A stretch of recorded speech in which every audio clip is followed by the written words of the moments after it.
অন্নপূর্ণা যোজনায় আজ অর্থাৎ জুলাইয়ের ৪ তারিখে আবার উপভোক্তাদের ব্যাংক অ্যাকাউন্টে টাকা ঢুকতে শুরু করেছে। আমি প্রমাণ সহ দেখাবো, একটি নয় দুটি প্রমাণ দেখাবো যেখানে অন্নপূর্ণা যোজনার টাকা আজই উপভোক্তার ব্যাংক অ্যাকাউন্টে ক্রেডিট হয়েছে এবং কাদের ক্রেডিট হয়েছে সেই সম্পর্কেও আপনাদের জানিয়ে দেবো। তাই ভিডিওটি শেষ পর্যন্ত দেখতে থাকুন। আর চ্যানেলে নতুন এসে থাকলে প্রতিনিয়ত গুরুত্বপূর্ণ ভিডিওর তথ্য পাওয়ার জন্য চ্যানেলটিকে সাবস্ক্রাইব করে পাশে থাকা নোটিফিকেশন বেল আইকনটা অল করে রাখবেন এবং ফেসবুক থেকে দেখে থাকলে অবশ্যই পেজটিকে ফলো করে রাখবেন।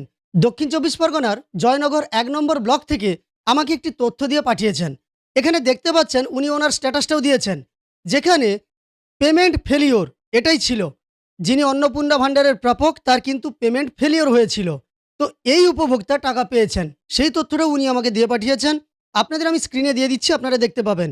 এখানে দেখুন ৪/৭/২০২৬ অর্থাৎ আজকের দিনেই এই উপভোক্তার ব্যাঙ্ক অ্যাকাউন্টে অন্নপূর্ণা যোজনার টাকা ক্রেডিট হয়েছে। আপনারা প্রমাণ দেখতে পেলেন, অন্নপূর্ণা যোজনার টাকা আজকের দিনেও ক্রেডিট হচ্ছে এবং যাদের পেমেন্ট ফেলিওর ছিল তারা টাকা পেয়েছেন।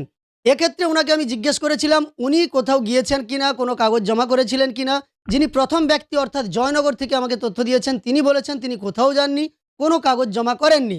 সেক্ষেত্রে আমরা বুঝতে পারছি যে সরকারিভাবে বা আধিকারিকরা টাকা পাঠাতে গিয়ে কোনো সমস্যার সম্মুখীন হয়েছিলেন, সে কারণে পেমেন্ট ফেলিওর হয়েছিল। সেই টাকাগুলো কিন্তু আজ ছেড়ে দেওয়া হয়েছে। এবার পরের প্রমাণটাও আপনাদের আমি দেখাচ্ছি। তবে এক্ষেত্রে জানিয়ে রাখি, দেখুন অন্নপূর্ণা যোজনার টাকা পেমেন্ট ফেলিওর যারা তারা পাচ্ছেন, তাহলে রিজেক্টেডদের কি হবে সেই সম্পর্কেও একটি তথ্য আমাদের এই চ্যানেলেরই একজন দর্শক বন্ধু সৌমেন মণ্ডল, উত্তর ২৪ পরগনা মিউনিসিপ্যালিটি গোবরডাঙ্গা মিউনিসিপ্যালিটি থেকে তিনি কিন্তু আমাকে তথ্য দিয়ে পাঠিয়েছেন, যেখানে তিনি আমাকে জানিয়েছেন যে যাদের পেমেন্ট ফেলিওর দেখাচ্ছিল তাদের আজ আবার অন্নপূর্ণা যোজনার টাকা দেওয়া হয়েছে এবং উনার মা আর স্ত্রী দুজনেই কিন্তু এই টাকা পেয়েছেন। তিনি সেই প্রমাণটাও আমাকে দিয়েছেন। দেখুন আপনাদের আমি প্রমাণটা দেখাচ্ছি। স্টেট ব্যাংক অফ ইন্ডিয়ার ব্যাংক অ্যাকাউন্টে দেখতে পাচ্ছেন ৩,০০০ টাকা ক্রেডিট হয়েছে। ডেটটা দেখুন ৪/৭/২০২৬ অর্থাৎ আজকের দিনেই ক্রেডিট হয়েছে। আপনারা পরিষ্কারভাবে দেখতে পাচ্ছেন।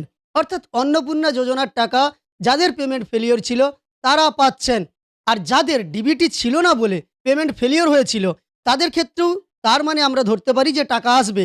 এবার যাদের রিজেক্টেড হয়েছে তাদের ব্যাপারে সৌমেন মণ্ডল বাবুর পাঠানো তথ্য অনুসারে কি বলা হয়েছে, এখানে তিনি জানিয়েছেন যে আজকে তিনি পৌরসভাতে গিয়েছিলেন এবং সেখানে কেন রিজেকশন হচ্ছে এই কারণ জানতে চাওয়া হয়েছিল।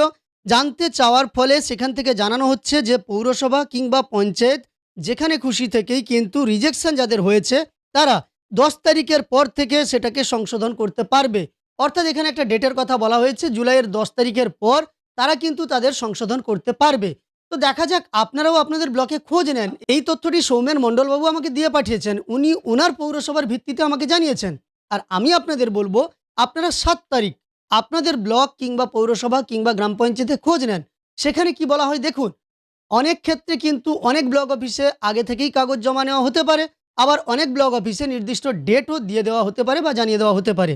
তো আপনি প্রথমে খোঁজ নেবেন, খোঁজ নিলেই কিন্তু আপনার কাছে পরিষ্কার হবে। এইভাবে আপনিও আমাদের তথ্য দিয়ে সহযোগিতা করতে পারবেন। আর একই সঙ্গে বলে রাখি, তাহলে যাদের পেমেন্ট ফেলিওর হয়েছিল, যাদের রিজেকশন হয়েছিল বা রিজেক্টেড হয়েছিল তাদের জন্য অবশ্যই এই খবরটি ভালো।